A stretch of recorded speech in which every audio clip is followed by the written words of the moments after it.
તો તમે જોઈ રહ્યા છો સોશિયલ મીડિયાની અંદર કે ખેડૂતના ટીંગાટોળી કરી અને જેલની અંદર નાખવામાં આવે છે. 10 વર્ષના છોકરાને તેડી અને જેલની અંદર લઈ જવામાં આવે છે અને ધમકાવવામાં આવે છે કે એક ઝાપટ મારીને બેહાડી દે, એ બધું ચાલે છે.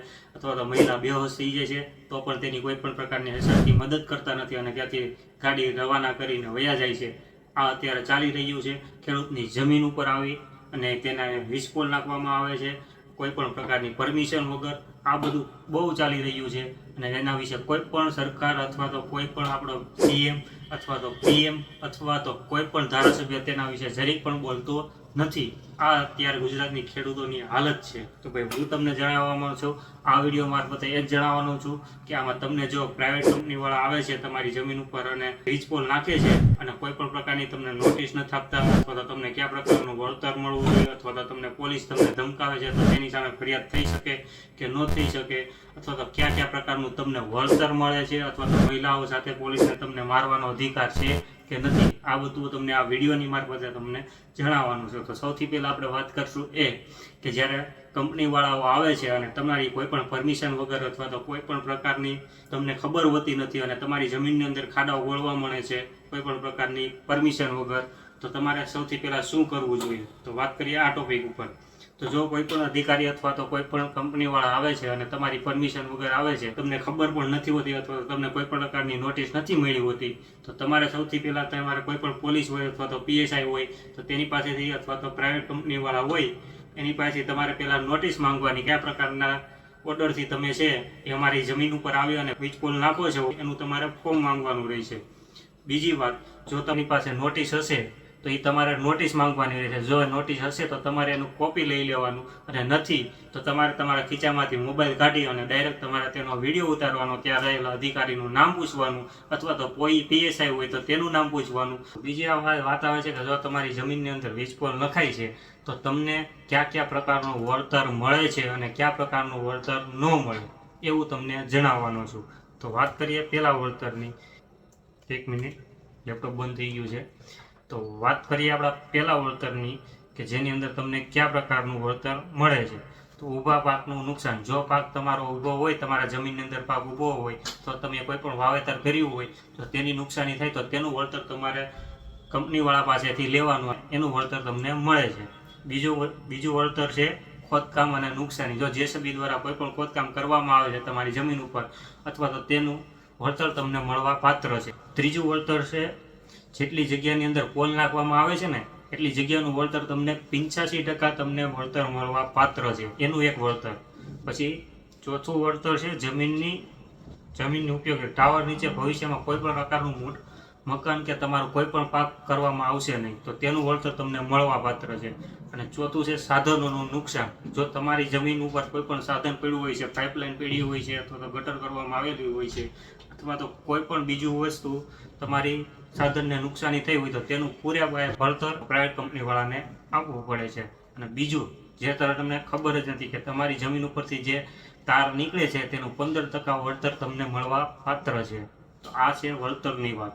તો બધું આ વળતર તમને મળવા પાત્ર છે. તો વાત કરીએ હવે, જો આપણે વળતર ના આપે, કોઈ પણ કંપનીવાળા છે એ તમને વળતર ના આપે અથવા તો કોઈ પણ સરકાર તમને વળતર ના આપે તો કયા પગલાં લેવાને એની.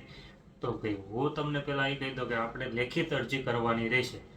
તમારે પહેલાં લેખિત અરજી કરવાની, અને ક્યાં અરજી કરવી તો તે ક્યાં કરવી તો કે આપણે જિલ્લા કલેક્ટર સાહેબ પાસે તેની લેખિત અરજી કરવાની રહેશે. જો ત્યાં પણ ન મેળ પડે અથવા તો વીજ કંપનીના જે મોટા અધિકારી હોય છે તેની પાસે આપણે લેખિત અરજી કરવાની રહેશે. અને તો પણ છતાં ક્યાંય મેળ ન પડે તો આપણા માટે કોર્ટના દરવાજા ખુલ્લા છે અથવા તો આપણે કેસ કરી શકીએ છીએ તેની ઉપર અને આપણે કામ રોકાવી શકીએ છીએ. આ રીતે આપણે જો વળતર ના મળે તો આપણે આ રીતે આપણે પગલાં લઈ શકીએ છીએ. વાત કરીએ હવે પોલીસની. તો પોલીસ જો તમને કોઈ પણ કારણો વગર અથવા તો કોઈ પણ હુકમ નથી અથવા કોઈ પણ તેની પાસે અધિકાર નથી કે તે તમને આની ઉપર લાઠીચાર્જ કરી શકે અથવા તો તમને કોઈ પણ પ્રકારનું તમારી આ ચામડીમાંથી લોહી કાઢી શકે એનો કોઈ પણ અધિકાર નથી અથવા તો કોઈ પણ તમને ઢળી શકતો નથી. પોલીસ છે એ જનતા માટે રક્ષાનું કામ કરે છે, પણ અત્યારે છે એ ઊંધું થઈ ગયું છે.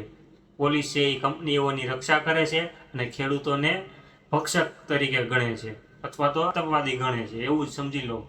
જો કોઈ પોલીસ તમારી સાથે દુર્વ્યવહાર કરે છે અથવા તો તમને ધમકી આપે છે, ગાળો આપે છે, મનફાવે એમ વર્તન કરે છે અને તમને ઢહળી લઈ જાય છે, નાના બાળકોને નાના બાળકો સાથે દુર્વ્યવહાર કરે છે અથવા તો મહિલાઓને મારપીટ કરે છે, તો તેની માથે ભારતીય ન્યાય સહિત BNS હેઠળ કાયદો લાગુ પડે છે. અથવા તો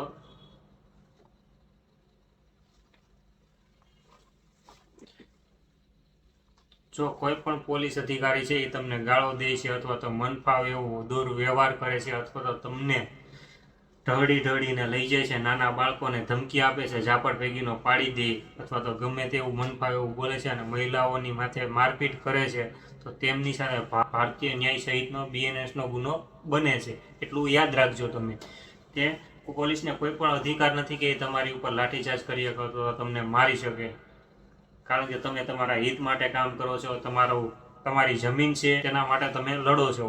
એટલે પોલીસનો કોઈ પણ અધિકાર નથી કે તમને તમારી ઉપર મારપીટ કરી શકે અથવા નાના બાળકોને મારી શકે, તેવો કોઈ પણ અધિકાર પોલીસ પાસે નથી. અને જો કોઈ પણ અધિકારી અથવા તો કોઈ પણ PSI અથવા તો કોઈ પણ કોન્સ્ટેબલ હોય છે એ તમારી ઉપર મારપીટ કરે છે અથવા તો કોઈ પણ મહિલા બેહોશ થઈ જાય છે, તો તેની સામે તમે ફરિયાદ રજૂઆત કરી શકો છો. તો કે તમારે તેની ફરિયાદ ક્યાં કરવી, તો કે જિલ્લાના મોટા સાહેબો હોય છે, જ્યાં SP સાહેબ હોય છે, DIG સાહેબ હોય છે, IG સાહેબ હોય છે, તેની સામે તમે ફરિયાદ કરી શકો છો. તો ભાઈ તમને બધાને કહી દો કે આપણા ખેડૂત ભાઈઓમાં પૂરી એકતા નથી ને, એના માટે જ આ પોલીસ છે અથવા તો બહારની કંપનીઓ છે ને, એ બધી તમારી માથે અથવા તો આપણા ખેડૂતો માથે છે ને આવો અત્યાચાર કરે છે. બીજું કાંઈ છે નહીં, કારણ કે જો તમે આજ એક નહીં થાવ ને તો આગળની પેઢીને આપણે ભોગવવું જોશે. આપણી પાસે કોઈ પણ પ્રકારની જમીન નહીં રહે અને આવા લોકો આવી અને રાજ કરતા રહે. એટલે બધા એક થાવ અને સરકાર સામે અવાજ ઉઠાવો, કારણ કે સરકાર તમારી સામે અથવા તો સરકાર કોઈ પણ અત્યારે તમારી પાસે આવતી નથી. એટલું યાદ રાખજો, તમે જેને વોટ આપ્યા ને ત્યારે એ જ લોકો તમારી માથે અત્યાચાર કરે છે. એટલું યાદ રાખી લેજો એકવાર, કારણ કે તમે જેને ત્યાં બેઠા રહેલા છે સરકારને તમે નીચે પાડી શકો છો, કારણ કે અત્યારે તમારા સામે કોઈ પણ નેતા અથવા તો કોઈ પણ હર્ષ સંઘવી સાહેબ હોય છે કે ભૂપેન્દ્ર સાહેબ હોય છે અથવા તો કોઈ પણ ધારાસભ્ય હોય છે, તે પણ તમારી ત્યાં આવતો નથી, તમારું કોઈ પણ કઈ વસ્તુ પૂછવા આવતો નથી હાલચાલ. એટલું યાદ રાખી લેજો તમે. તો એટલે ખેડૂતને જ જોવાનું રહેશે.